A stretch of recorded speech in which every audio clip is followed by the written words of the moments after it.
Bienvenue à vous de convaincre sur Global Africa, plateforme où les experts et les observateurs influents débattent des enjeux africains. Je suis Roka Roland et aujourd'hui nous plongeons au cœur de péripéties électorales au Sénégal avec notre invité spécial Kara Soli, journaliste et fin observateur de la vie politique sénégalaise. Bonjour Kara. Bonjour Roka. Merci d'avoir répondu présent à cette invitation. Alors aujourd'hui nous allons plonger dans le vif du sujet qui est, comme je le disais, les élections dans votre pays, le Sénégal. Oui. Alors, d'entrée du jeu, quelle lecture faites-vous aujourd'hui après toutes ces péripéties? Très bien, Roka, merci de l'invitation. Eh bien, avant de répondre à votre question, bien sûr, je voulais d'abord présenter à nos téléspectateurs donc, le pays dont il s'agit. Il s'agit du Sénégal. Et le Sénégal, c'est un petit pays qui est en Afrique de l'Ouest, et 18 millions d'habitants. Et donc le président actuel, le président Macky Sall, est au pouvoir depuis 12 ans.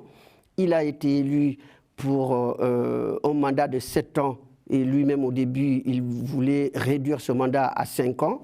Et finalement, le Conseil constitutionnel lui a dit non, qu'il a prêté serment pour 7 ans. C'est sur ça que nous allons venir. Exactement. Donc finalement, la modification de la Constitution envisagée par le président Macky Sall. Tout à fait. Donc il a fait ces 7 ans. Entre-temps, il a organisé un référendum pour faire adopter une nouvelle Constitution. Cette nouvelle Constitution donc, dit que le président a le droit de faire 2 mandats et pas plus de 2 mandats consécutifs.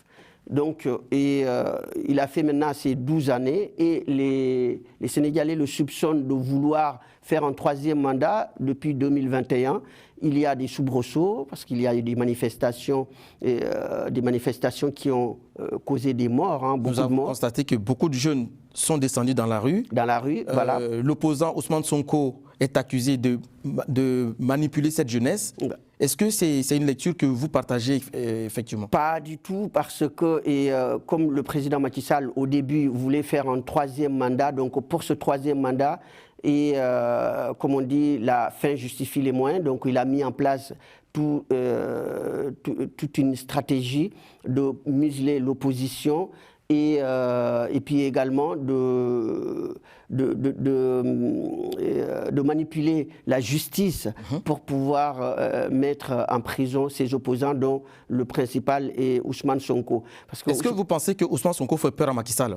Absolument, absolument, parce que c'est ce que tout le monde constate, que depuis que Ousmane Sonko est sur la scène politique au Sénégal, eh bien, le président Macky Sall fait tout pour l'empêcher d'être le prochain candidat de l'opposition. Donc ils l'ont accusé d'abord de viol, ce que la justice n'a pas...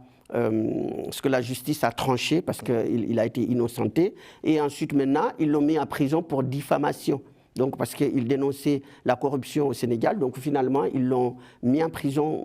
Il est encore en prison. Alors, pour nos téléspectateurs, excusez-moi, Kara, pour nos téléspectateurs qui ne maîtrisent pas très bien cet épisode de Ousmane Sonko, il faut préciser à nos téléspectateurs que Ousmane Sonko a été d'abord jugé à Ziguinchor, dans sa région, voilà. Et ensuite à Dakar. Voilà, à Ziguinchor, le juge, parce qu'à Ziguinchor, ils l'ont jugé parce qu'on lui avait privé de ses droits civiques. C'est-à-dire on l'a retiré de la liste électorale, donc il ne peut être ni électeur ni éligible. Donc c'est ce que le juge de Ziguinchor a tranché. Il a dit non, que cela n'est pas possible. Donc il a ordonné à ce qu'on le réinscrit sur la liste électorale. Et puis une fois à Dakar, le juge de Dakar a cassé ce jugement de Ziguinchor parce que l'État a fait appel. Et donc on s'est retrouvés dans une situation complètement bloquée au Sénégal. Et aujourd'hui, maintenant, Macky Sall, la date des élections était prévue pour le 24 février. Nous allons y revenir avant d'en arriver là. Et j'aimerais savoir, est-ce que Ousmane Sonko est un panafricain comme d'aucuns le pensent, ou c'est juste quelqu'un qui est manipulé par d'autres grandes puissances ou par d'autres Africains qui aimeraient bien que Ousmane Sonko tourne le dos à la France? Ousmane Sonko n'a jamais dit qu'il tournait le dos à la France, parce que quand il est venu en France la première fois, il avait amené son livre, présenté son livre, il l'avait présenté à la Sorbonne, c'est le temple de la connaissance en France. Donc Ousmane Sonko, ce qu'il prône, c'est le partenariat gagnant-gagnant. C'est ce qu'il dit, il le répète régulièrement, qu'il veut que le Sénégal diversifie ses partenaires, mais tout le monde sait que le partenaire historique du Sénégal ou même de l'Afrique francophone, c'est la France. Donc on ne peut pas tourner le dos à la France, mais il prône un partenariat gagnant-gagnant, parce que ce qu'il constate aujourd'hui, c'est que les grandes entreprises européennes qui sont installées au Sénégal bénéficient des avantages fiscaux, donc qui ne doivent pas être. Et donc la signature des contrats, il n'y a pas de transparence. C'est ce qu'il a dénoncé dans son livre. C'est ça qui fait la force d'Ousmane Sonko, exactement, alors qu'il a été muselé pendant un bon moment par les médias publics au Sénégal. Au Sénégal. Qu'est-ce qui a fait qu'il soit aussi populaire aujourd'hui? Populaire parce qu'il s'est tourné vers les réseaux sociaux. Voilà. Ousmane Sonko a axé sa communication sur les réseaux sociaux, parce que les médias au Sénégal, les médias surtout publics comme vous l'avez dit, eh bien, ne l'invitaient pas. Donc, et c'est les réseaux sociaux comme c'est les jeunes qui sont dans son parti, ils sont très nombreux, ils se donnent sans compter, et donc ce sont ces jeunes-là aujourd'hui qui ont fait que Ousmane Sonko est devenu l'homme politique le plus populaire au Sénégal. À quel moment Ousmane Sonko est devenu vraiment populaire? Est-ce que c'est à partir de son livre ou c'est bien avant cela? Eh bien, très très bonne question, parce que Ousmane Sonko, quand au Sénégal, vous savez, le Sénégal a cette particularité, hein, et si l'État s'acharne sur un opposant, eh bien la population fait corps pour protéger cette personne. Donc quand Ousmane Sonko a publié son livre... Plus on devient victime de l'appareil étatique, exactement, plus on devient... On se porte. Voilà, on est protégé par le peuple. Donc Ousmane Sonko, quand il a publié son livre, il a dénoncé dans ce livre, d'ailleurs le titre du livre s'appelle « Solution ». Donc il a publié un livre qu'on appelle « Solution ». Et dans ce livre, il avait dénoncé la corruption, donc qui gangrène malheureusement toute la société africaine et en particulier le Sénégal. Et ensuite, quand il a dénoncé cette corruption qui implique également l'entourage proche du chef de l'État actuel, Macky Sall, donc le président Macky Sall l'a radié de la fonction publique, parce que, rappelons-le, qu'il était inspecteur des impôts. Donc Macky Sall l'a radié de la fonction publique, et finalement, il est devenu populaire, les Sénégalais lui ont apporté leur soutien, et surtout, en particulier les jeunes. Donc du coup, il s'est lancé en politique, parce que c'est comme une porte ouverte pour se lancer en politique. Il est devenu député. À la tribune de l'Assemblée nationale, il continue à dénoncer et à ouvrir les yeux des Sénégalais, comme on dit. Et finalement, l'État le considère comme très dangereux, ou même un concurrent sérieux pour la présidentielle, parce qu'il s'est présenté en 2019, il est arrivé officiellement 3e aux élections présidentielles de 2019, et donc du coup il a pris beaucoup de galons, mais Macky Sall, au lieu d'essayer de dialoguer avec lui, il continue à le persécuter, et plus il le persécute, plus le peuple sénégalais lui apporte son soutien. Persécution d'un opposant, est-ce que selon vous, vous pensez que les prochaines élections qui se tiendront d'ici le 24 mars prochain seront des élections crédibles sans Ousmane Sonko? Eh bien, même qu'il y ait des têtes. Oui, parce que les Sénégalais considèrent qu'il a été injustement écarté parce qu'on avait peur de lui. Donc, mais Sonko n'est pas quelqu'un qui est né de la dernière pluie. Il est jeune, mais c'est un stratège. Comme il sait que l'État va l'empêcher de se présenter, donc il a donné l'investiture à son dauphin, son dauphin qui est Diomaye Faye. Et ce que Sonko a fait, d'après certaines informations, il n'y a pas qu'un seul dauphin qui se trouve dans la course. Il y en a plusieurs. Oui, il y a des dauphins cachés. Mais le dauphin officiel de Sonko, c'est Bassirou Diomaye Faye qui l'avait, parce que Sonko a attiré l'attention de l'État sur lui, parce qu'il a fait des recours, beaucoup de recours jusqu'au bout. Et en ce moment-là, il a fait avancer le pion de son dauphin, de son numéro 2, qui est Bassirou Diomaye Faye.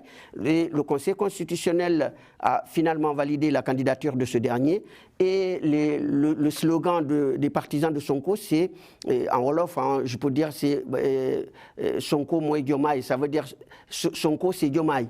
Donc c'est leur slogan de campagne. Donc Sonko, c'est Diomaye. Ça veut dire si vous voulez voter pour Sonko, ce qui n'est pas possible, parce qu'il faut d'être candidat, donc vous pouvez voter pour Diomaye, c'est la même chose. Est-ce que vous pensez, attendez, parce que cette partie est intéressante, en mettant Diomaye devant la scène, pensez si demain Diomaye gagne les élections, est-ce que en faisant sortir Ousmane Sonko de la prison, pensez-vous vraiment que Diomaye pourrait lui remettre le pouvoir? Est-ce qu'il n'y aura pas un scénario comme à la Gambienne? La confiscation du pouvoir par Diomaye, par exemple. Par Diomaye, oui. Bon, de toutes les façons, si Diomaye est élu, c'est Diomaye qui est élu, ce n'est pas Sonko qui est élu. Donc, dans ce cas, mais c'est une équipe. Je crois qu'ils vont travailler ensemble. Maintenant, ils vont voir comment gérer ensemble le Sénégal. Mais Diomaye même saura que c'est grâce à Ousmane Sonko qu'il est élu. Mais vous avez tout à fait raison, et parce qu'on dit l'appétit vient en mangeant. Tout à fait. Et donc si Sonko arrive au pouvoir, peut-être que Diomaye ne va pas lui donner le pouvoir, mais c'est Sonko qui va voir quel rôle il peut jouer aux côtés de Diomaye le temps que Diomaye fasse son mandat, et puis que les choses soient claires, parce que tout ce que les Sénégalais demandent aujourd'hui, parce qu'ils sont... Je peux te dire que le pays est vraiment traumatisé de 2021 à 2024. Et donc, les Sénégalais ont connu une répression, mais grave. Donc, du coup, maintenant, leur seul besoin, mais leur seul souci, c'est de se débarrasser de ce régime Macky Sall. Et comme ça, pour qu'ils puissent maintenant réorganiser la société sénégalaise. Vous parlez du régime Macky Sall, pourtant le gouvernement ou l'administration Macky Sall a beaucoup fait. Nous avons vu les infrastructures, les tramways, les routes qui ont été construites par le gouvernement Macky Sall, malgré ce que vous lui reprochez aujourd'hui. Exactement, je suis entièrement d'accord. Oui, il a fait des grands travaux, ça il faut le reconnaître. Mais vous savez ce que je voulais vous dire, mon ami Rocarolin, c'est que aucune réalisation ne peut remplacer la vie humaine. Et Macky Sall, depuis qu'il est au pouvoir, cette décompte macabre, il y a eu plus de 100 morts au Sénégal, ce qui n'a jamais existé depuis l'indépendance du Sénégal. Qu'est-ce qui a justifié cela? Pourquoi on en est arrivé là au Sénégal? Justement, depuis Léopold Sédar Senghor jusqu'à nos jours, les chefs d'État qui se sont succédés à la tête du Sénégal, comme Senghor, Abdou Diouf, Abdoulaye Wade et Macky Sall, le 4e président, donc personne n'a fait autant de dégâts.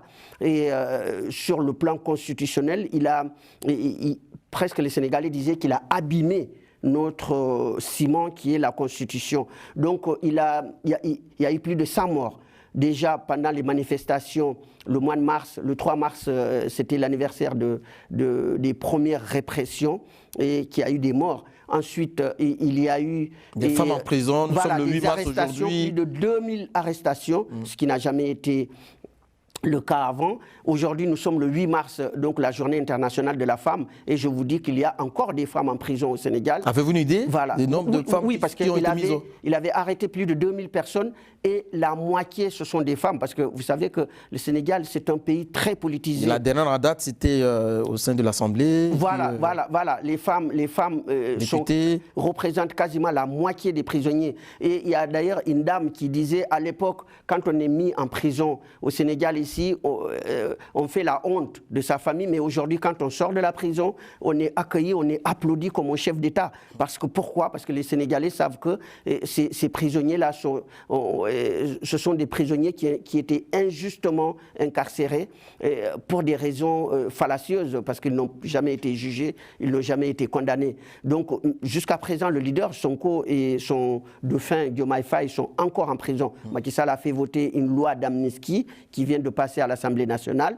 Maintenant, nous verrons à l'avenir, dans les jours ou semaines à venir, s'il va libérer ces deux leaders politiques. Parce qu'en plus, le Sénégal, bientôt va rentrer dans le Ramadan, donc c'est un mois de pardon au pays, dans ce pays, et donc on verra ce qui va se passer. Alors, nous allons continuer ce débat. Bien entendu, il y a eu beaucoup de péripéties autour des dates. Oui. Il y a eu plusieurs dates. Exact. En commençant par le président, voulait repousser les échéances électorales dans ce pays. Vous venez de citer d'autres présidents sénégalais qui ont respecté les dates électorales. Voilà. Justement, c'est Macky Sall seulement qui n'a pas respecté cette date électorale. Le Sénégal est une vieille démocratie, une très ancienne démocratie. D'ailleurs, on disait du Sénégal que c'est la vitrine de la démocratie en Afrique. Donc, les élections présidentielles ou législatives ont lieu à date prévue par la Constitution et tous les présidents ont respecté cette date. Et donc, il y a eu, depuis Senghor, il y a eu plusieurs alternances parce que Senghor a laissé le pouvoir à Abdou Diouf en 1981 et Abdou Diouf a été battu aux élections par Wade en 2000 et Macky Sall est arrivé au pouvoir en 2012 après avoir remporté largement face au président Wade. Donc il y a eu toujours de l'alternance pacifique.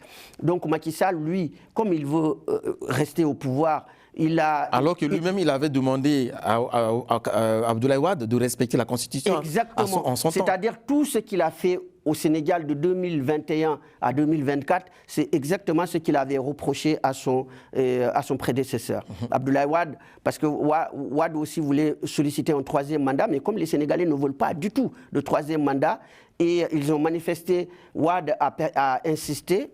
Il s'est présenté, il a été battu. Macky Sall, lui, il a persisté, il veut choisir les candidats qui doivent se présenter, c'est-à-dire c'est lui qui doit choisir les candidats qui doivent se présenter. Il ne veut pas laisser au peuple sénégalais de choisir. Maintenant, quand les Sénégalais ont vu qu'il mène une répression implacable sur Ousmane Sonko et ses militants, donc du coup, ils lui ont opposé une véritable résistance, si je vous le dis, une résistance farouche, quitte à faire des morts, des blessés, des torturés. Parlons des dates.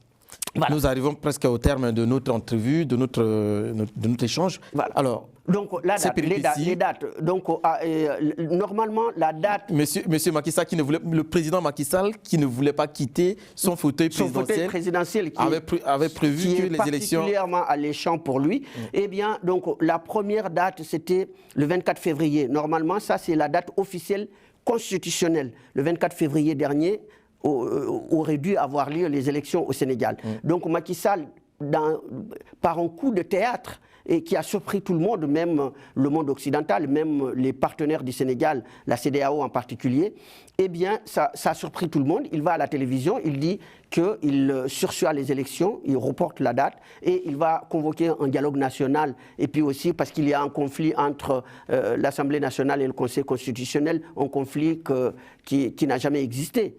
Parce que l'Assemblée n'est pas au-dessus du Conseil constitutionnel, qui est garant de la Constitution et puis aussi qui est arbitre des élections, en quelque sorte. Donc, il a trouvé cet argument pour repousser les élections. Il a donc demandé, rédiger, faire voter à l'Assemblée nationale. Il a sorti un décret et il l'a fait valider par l'Assemblée nationale pour que les élections aient lieu le 15 décembre.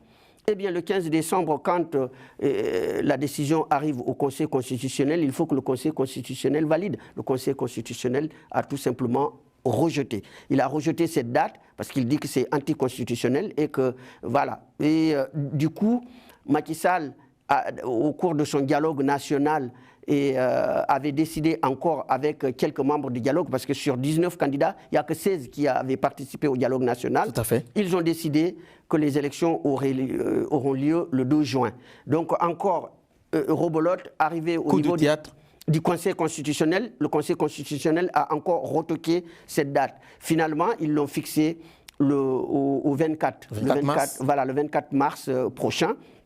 Donc les Sénégalais, dans moins de 2 semaines. Voilà, exactement. Donc les Sénégalais sont appelés aux urnes le 24 mars prochain. Donc, certains observateurs pensent que c'est la saison des pluies. Voilà, c'est la saison des pluies. Les campagnes électorales ne peuvent pas se tenir correctement. Oui, voilà. Est-ce que c'était juste des arguments? Non, ça c'était au mois de juin qu'ils ont dit que c'est la saison des pluies, parce que la pluie commence au mois de juin au Sénégal. Bon, le mois de mars, l'argument qu'ils ont dit que c'était pendant le Ramadan, et donc il ne peut pas y avoir d'ambiance pour les élections. Et donc, mais finalement, le Conseil constitutionnel a dit, si on se trouve dans cette situation, il faut que les élections aient lieu avant l'expiration du mandat présidentiel qui doit expirer le 2 avril. Tout ça pour éviter le vide constitutionnel. Exactement, pour éviter le vide constitutionnel. Si nous avons un autre scénario, une hypothèse, disons que si aujourd'hui, avant le 24, Macky Sall démissionne, est-ce qu'il pourrait éventuellement prendre quelqu'un pour le remplacer et aller aux élections soutenir son candidat? Tout à fait. Si lui-même il démissionne, il peut remettre le pouvoir soit à son Premier ministre. Alors il a dissous le gouvernement hier. Oui, il a dissous le gouvernement. Il a nommé un nouveau Premier ministre qui s'appelle Sidiki Kaba. C'est son ministre des Affaires étrangères. Donc il a mis en place, parce que le Premier ministre sortant est aussi candidat à la présidentielle. Donc officiellement, c'est pour le libérer, pour qu'il aille faire campagne. Mais pourquoi il ne l'a pas fait avant? Pourquoi il le fait maintenant? Donc, d'après ce que nous, observateurs, constatons, c'est qu'il y a un vrai malentendu entre le président Macky Sall et le candidat officiel de son parti. Parce que maintenant, on dirait qu'il regrette d'avoir choisi ce candidat. Certains contre l'avis majoritaire de son parti. Parce que la majorité de son parti déclare que ce candidat ne fait pas l'affaire.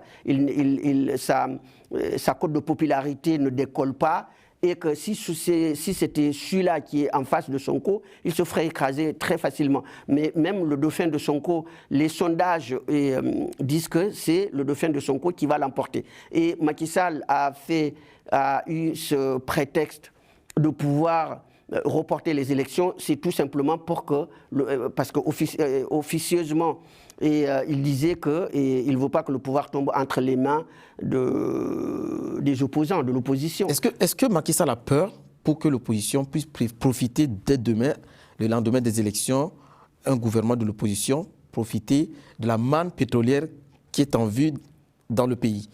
Exactement, il y a ça. Vous avez vu juste, parce que le Sénégal est aujourd'hui, on a découvert le gaz et le pétrole en grande quantité, et donc normalement ça doit venir soit à la fin de l'année 2024, voire début 2025. Donc le président Macky Sall ne veut pas que ce pétrole jaillisse à son absence. Ça, c'est une chose. La deuxième chose aussi, toutes les malversations que son régime avait fait, que ce soit des meurtres, des arrestations, des emprisonnements illégaux, et si l'opposition arrive au pouvoir, il a peur des règlements de compte. Donc, du coup, il a fait voter une loi d'amnistie pour pouvoir protéger non seulement lui-même, mais ses partisans, c'est-à-dire les gens... Cette loi n'est pas, comment dirais-je, ne va pas au-delà des élections. C'est juste pour ceux qui sont actuellement en prison. Donc je ne vois pas comment cette loi pourrait éventuellement protéger ceux qui ont fait des malversations financières. Donc entre autres, aujourd'hui, là il nous reste peu de temps pour terminer notre entretien. J'aimerais savoir si demain Ousmane Sonko sort, est-ce qu'on pourrait revenir sur les élections? Et non, parce que le Conseil constitutionnel y veille. Ils ont dit que les 19 candidats retenus vont aller aux élections. Voilà, donc ils ne peuvent pas ajouter d'autres candidats, parce que ce qui a été normalement, ce qui aurait dû être fait, c'est Ousmane Sonko et Karim Wade, le fils de l'ancien président, qui voulaient aussi être candidats. Donc leurs deux candidatures ont été rejetées. Et maintenant, cette loi, les gens pensaient que cette loi pourrait éventuellement leur permettre de réintégrer la liste des candidats, mais malheureusement, le Conseil constitutionnel a dit non, vu le délai. Il ne peut pas réétudier encore leur dossier. Donc finalement, ce sont les 19 candidats retenus qui vont aller aux élections présidentielles. Donc le grand parti PDS est le grand perdant dans ce deal, comme disent les Sénégalais, parce que non seulement ils ont avalé leur fierté face au président Macky Sall, mais ils n'ont pas pu obtenir la candidature de leur dauphin, de Karim Wade. Donc finalement Sonko a eu un candidat officiel, Bassirou Diomaye Faye, donc qui pourrait être le prochain président de la République du Sénégal. Alors, nous allons terminer sur une note peut-être d'espoir pour que ces élections puissent se dérouler dans de bonnes conditions dans votre pays, le Sénégal. Cher aux Sénégalais, donc Sénégarec, est-ce que vous aurez un message pour vos internautes qui vous suivent, pour vos lecteurs, parce que je rappelle que vous êtes le rédacteur en chef du magazine, du mensuel Afrique Nouvelle Mag. Est-ce que vous aurez un mot pour les aviser par rapport à ce qui se passe dans votre pays? Exactement, c'est pour leur dire qu'il faut qu'ils aillent voter massivement le jour des élections et que nous souhaitons que ce soit des élections apaisées, qu'il n'y ait pas de violence et que chacun joue son rôle, le Conseil constitutionnel joue son rôle et donne le pouvoir à celui que les Sénégalais ont librement choisi. Et donc c'est tout ce que je leur souhaite et j'espère au cas que le jour des élections, le 24 mars prochain, nous serons encore sur ce plateau pour commenter les élections et éventuellement dire les tendances. Tout à fait. Voilà. Un grand merci à notre invité Kara Soli pour son expertise. Chers téléspectateurs, restez avec nous pour une analyse approfondie des élections sénégalaises à venir. C'était à vous de convaincre au Global Africa. Merci et à la prochaine. Merci. Merci.